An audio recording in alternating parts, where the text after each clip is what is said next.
وسلموا تسليما. اللهم صل على سيدنا ونبينا وحبيبنا وسندنا وإمامنا وشفيعنا ومولانا محمد وعلى آل سيدنا ونبينا ومولانا محمد وبارك وسلم. سبحان ربك رب العزة عما يصفون وسلام على المرسلين والحمد لله رب العالمين.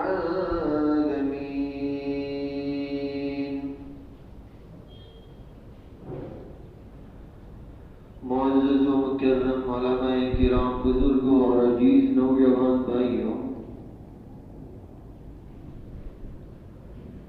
رحمتوں کی بارش، مغفرتوں کے فیصلے، جہنم سے نجات، کتنا مبارک مہینہ اللہ نے دیا ہے کہ صبح سے شام تک بھوکے رہے، رات کو تراویح پڑھی اور اتنی بڑی فضیلتوں کا آدمی مالک بن جائے. اللہ رب العالمین ہمارے ان روزوں کو قبول فرمائیں. دیکھیے تو صحیح، کل رمضان کا چاند دیکھا تھا، آج رمضان کی 15ویں تاریخ ہے. ہمارے حفاظ تراویح میں قرآن سناتے ہیں، آج 20 پارے مکمل ہو جائیں گے، کل سے تو 1 پارے کی تراویح ہو جائے گی. 9 دن 10 تراویح کے بعد قرآن کے ختم کی دعا ہو جائے گی، جبکہ 27ویں رات ہوگی. اللہ کرے کہ یہ حقیقتیں ہماری سمجھ میں آ جائیں اور ہم حقیقی معنی میں جو کچھ کوتاہیاں ہو گئی ہیں اس پر معافی مانگتے ہوئے باقی دنوں کی قدردانی کرنے والے بن جائیں. بڑے شوق سے لوگ اپنا حساب کرتے ہوئے، اپنے مال و جائیداد کا حساب لگاتے ہوئے زکاتیں ادا کرتے ہیں. میرے آقا علیہ السلام سے ایک روایت میں جب سوال کیا گیا، بڑی لمبی حدیث ہے، جس حدیث میں آگ سے شروعات ہوئی اور ہوا پر اس کا ختم ہوا. میرے آقا علیہ السلام نے سب سے اخیر میں بتلایا کہ اس سے باہری کوئی چیز نہیں. صحابہ نے پوچھا، یا رسول اللہ صلی اللہ تعالی علیہ وسلم، جہنم کی آگ کو بجھاتے بجھاتے بجھاتے ہم پانی پر آئے، اس پر آئے، اس پر آئے، ہوا پر پہنچے. اس سے باہری اور کوئی چیز ہو سکتی ہے؟ پیارے آقا علیہ السلام نے فرمایا، اس سے بھی زیادہ وزنی مومن کا صدقہ ہے. اللہ نے کتنا عظیم موقع دیا. تم یہاں اللہ کے لیے دیتے ہو، ادھر اللہ رب العالمین کے حضور میں حفاظت کے فیصلے ہوتے ہیں. تم یہاں اللہ کے لیے دیتے ہو، ادھر اللہ کے حضور میں مصیبتوں سے نجات کے فیصلے ہوتے ہیں. تم یہاں اللہ کے لیے دیتے ہو، ادھر اللہ رب العالمین کے حضور میں آفات و بلاؤں کے دور ہونے کے فیصلے ہوتے ہیں. تم یہاں اللہ کے لیے دیتے ہو، ادھر اللہ رب العالمین کے حضور میں بیماریوں سے تندرستی کے فیصلے ہوتے ہیں. تم یہاں اللہ کے لیے دیتے ہو، اللہ رب العالمین کے حضور میں یہ جمع ہوتا ہے، اللہ کی طرف سے یہ بڑا چڑھا کر تمہیں واپس عطا کیا جاتا ہے. اللہ نے موقع دیا، ہم نے زکات کی اموال کا حساب لگایا، زکاتیں ادا کی. زکات کی اس ادائیگی میں کہ ہم جو مال خرچ کرتے ہیں زکات اور صدقات کے طور پر، اسے اللہ رب العالمین بہترین طریقے سے قبول فرمائے. اس کے لیے سب سے زیادہ ضروری ہے کہ زکات اور صدقات کی ادائیگی میں ہماری نیتوں کو درست کرنا. ایک قسم کی نیت زکوٰۃ کی ادائیگی کے لیے شرط ہے، اور ایک قسم کی نیت زکوٰۃ کی قبولیت کے لیے شرط ہے. وہ نیت جو زکوٰۃ کی ادائیگی کے لیے شرط ہے، وہ یا تو ہم زکوٰۃ کا حساب لگائیں. مثلا کسی آدمی کے اوپر 5,000 روپے زکوٰۃ کے واجب ہوتے ہیں، تو جب حساب لگائیں اسی وقت میں یہ 5,000 روپے زکوٰۃ کی نیت سے الگ کر لیے، یہ بھی جائز. نمبر 2، الگ کرتے وقت میں نیت نہیں کی، دیتے وقت میں نیت کر لیں. کسی کو 100، 200، 150، 500، 1000 روپے دے رہے ہیں، اس وقت میں نیت کر لی، یہ بھی ٹھیک ہے. اس سے بھی زکوٰۃ ادا ہو جائے گی. نیت شرط ہے. نیت دل کے ارادے کو کہتے ہیں. چاہے زبان سے آپ کچھ بھی الفاظ کہہ دیں، کوئی شرما رہا ہے تو ہم نے گفٹ کہہ کے دے دیے، تحفہ کہہ کے دے دیے زبان سے، لیکن دل میں نیت ہے کہ یہ زکوٰۃ کے ہیں. یہ شرط ہے زکوٰۃ کی ادائیگی کے لیے. اب ایک آدمی نے نہ تو زکوٰۃ کو الگ کرتے وقت نیت کی، نہ تو دیتے وقت نیت کی، ایسے ہی پیسے دے دیے بغیر نیت کے. اس میں 2 باتیں ہیں. پہلی بات، بغیر نیت کے اگر کسی نے زکوٰۃ کے پیسے دے دیے، اس کے دل میں خیال آیا میں نے تو نیت کی ہی نہیں، تو اب دیکھا جائے گا کہ میں نے جو پیسے دیے ہیں وہ اس آدمی کے پاس چونکہ تو موجود ہے کہ نہیں. کسی کو 1000 دیے تو دیکھ لیں کہ یہ 1000 میں سے اس نے 100، 200، 150، 1000 استعمال تو نہیں کر لیے. اگر اس نے استعمال نہیں کر لیے ہیں تو آدمی اپنی نیت کر سکتا ہے، تو بھی زکوٰۃ ادا ہو جائے گی. لیکن نہ دیتے وقت نیت کی، نہ الگ کرتے وقت نیت کی، اور آپ نے بغیر نیت کے پیسے پہنچا دیے اور اس آدمی نے استعمال بھی کر لیے، تو اب یہ اس کی زکوٰۃ ادا نہیں ہوگی، اسے دوبارہ زکوٰۃ ادا کرنی پڑے گی. یہ زکوٰۃ کی ادائیگی کے لیے نیت کے شرط ہونے والی 3 باتیں ہیں کہ نیت کر لیں. بہتر شکل یہ ہے کہ مال الگ کرتے وقت ہی نیت کر لیں، حساب کرتے وقت، پھر اپنے جیب میں رکھ دیں، پھر دیتے رہیں جسے چاہیں دینا ہو حساب کرتے ہوئے، زکوٰۃ ادا ہوتی رہے گی. تو زکوٰۃ ادا ہونے کے لیے یہ شرط ہے. نمبر 2، زکوٰۃ کی قبولیت کے لیے شرط ہے. اس میں بھی 2 طریقے ہیں. پہلے نمبر پر ریا اور دکھلاوے کی نیت سے کبھی بھی صدقات خیرات نہ کریں. زکوٰۃ تو ادا ہو جائے گی آپ نے دی ہے تو، لیکن ریا اور دکھلاوے سے آپ نے زکوٰۃ دی ہے، لوگوں میں میری واہ واہی ہو جائے، لوگوں میں میری سخاوت کا چرچا ہو جائے، لوگ دیکھ کر کہنے لگے اس سے بڑھ کر سخی کوئی نہیں، لوگ دیکھ کر کہنے لگے سب سے زیادہ زکوٰۃ نکالنے والا یہ ہے. ایسی بدنیتی سے اگر کوئی خیرات کرتا ہے زکوٰۃ ادا ہو جائے گی، اس میں کوئی شک نہیں ہے، لیکن قبولیت سے مراد یہ ہے کہ ثواب سے خالی ہو جائے گی. اس لیے خالص اللہ کے لیے زکوٰۃ دیں. اللہ کا حکم ہے مجھے دینا ہے. دوسرے نمبر پر قرآن میں اللہ فرماتے ہیں لا تبطلوا صدقاتکم بالمن والاذى. وہ چیز، ایک تو بدنیتی سے زکوٰۃ کا ثواب ختم ہو جاتا ہے، دوسری چیز اللہ نے قرآن میں بیان فرمائی احسان جتانے کے ذریعے بھی انسان کے صدقات باطل ہو جاتے ہیں، یعنی ثواب سے خالی ہو جاتے ہیں.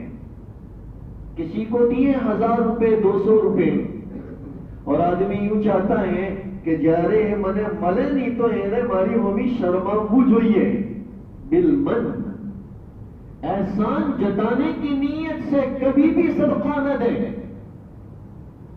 پوچھو جناب السا بیو ناک چڑھے تو ہوں کہ خبر چھے آوتا ورسے واری آوسے نہیں کیور تو لیوا آوے تے منے خبر پڑے بھئی تیرے صدقے باطل ہو گئے. قرآن کہتا ہے لا تبطلوا صدقاتکم بالمن والعذى، احسان جتانے کے ذریعے اور کسی کو تکلیف پہنچانے کے ذریعے. تکلیف پہنچانا کیا ہے؟ ہم نے کسی کو صدقہ دیا، ہم نے کسی کو زکات دی اور پھر چاہتے ہیں وہ میرا یہ کام کر دے، وہ کام کر دے، میرا غلام بن کے رہے، میرا نوکر بن کے رہے، میری ہر بات میں اطاعت کرنے والا بن کے رہے. یہ وہ ساری چیزیں ہیں. ایک تو بدنیتی زکات کے ثواب کو ختم کر دیتی ہے، دوسرا احسان کو جٹانا ثواب کو ختم کر دیتا ہے. اور یہ قرآن کہتا ہے، اللہ کے لاڈلے حبیب سرور کائنات رحمت للعالمین صلی اللہ تعالی علیہ وسلم فرماتے ہیں کہ یہ وہ ساری چیزیں ہیں جس کی وجہ سے تمہارے صدقات کے ثواب ختم ہو جاتے ہیں. تو نیتیں درست کر لیں اپنے مال اور اپنے زکات کی ادائیگی کے وقت میں. نمبر 2، صحیح نیت کے ساتھ زکات کے صحیح مستحقین تک اپنے مال کو پہنچانے کی فکر کریں. اور اس میں بھی ہمیں باہر جانے کی ضرورت نہیں ہے. قرآن میں اللہ رب العالمین نے ساری تفصیل ذکر فرمائی. آپ کو آپ کے زکات کی ادائیگی کے لیے کیسے کیسے لوگ ڈھونڈنے ہیں. انما الصدقات للفقراء، نمبر 1 کہ صدقات فقیروں کو پہنچاؤ. ارے بھائی، قرآن نے جسے فقیر کہا ہے نا، اس کا مطلب یہ ہے کہ جس کے پاس گزارے کے لیے کچھ بھی نہ ہو. مطلب اس میں بہت تفسیر کی ہیں لوگوں نے، جو علماء جانتے ہیں. خیر برسیں چلتی ہیں دنوں تک. فقیر اسے کہتے ہیں جس کے پاس کچھ بھی نہ ہو. باقی پیشہ ور فقیروں سے پوچھو بینک میں بیلنس کتنا ہے. جن کا دھندا ہے نا، ابھی میں نے پڑھا 2-3 دن پہلے بنگلہ دیش سے ایک عورت ویزا لے کر ہمارے ہندوستان میں مانگنے کے لیے آئی ہے. پیشہ ور فقیر جن کا دھندا مانگنا بن چکا ہے، بہت بیلنس ہوتا ہے. اب اس کا لکھا تھا اخبار میں کہ یہ جو مانگنے کے لیے آئی تھی جب پکڑی گئی تو روزانہ کی 700 روپے سے لے کر 1000 روپے تک آمدنی ہے. اور سب پوچھو یہ 30,000 روپے ہوئے مہینے کے، اور تنخواہ والوں کی تنخواہیں ہوتی ہے 10-12 ہزار، اور اس کے مہینے کے ہوئے 30,000 روپے. لیکن یہاں قرآن نے جسے فقیر کہا ہے، اس کا مطلب یہ ہے جس کے پاس کچھ بھی نہ ہو زندگی کے گزارے کے لیے. تو ایسے لوگوں کو ڈھونڈو اور ان تک اپنا مال پہنچاؤ. والمساکین، قرآن نے دوسرے نمبر پر بتایا کہ مسکین. مسکین اسے کہتے ہیں جسے اللہ نے دیا تو ہو لیکن اس کی ضرورتوں کے لیے کافی نہ ہو.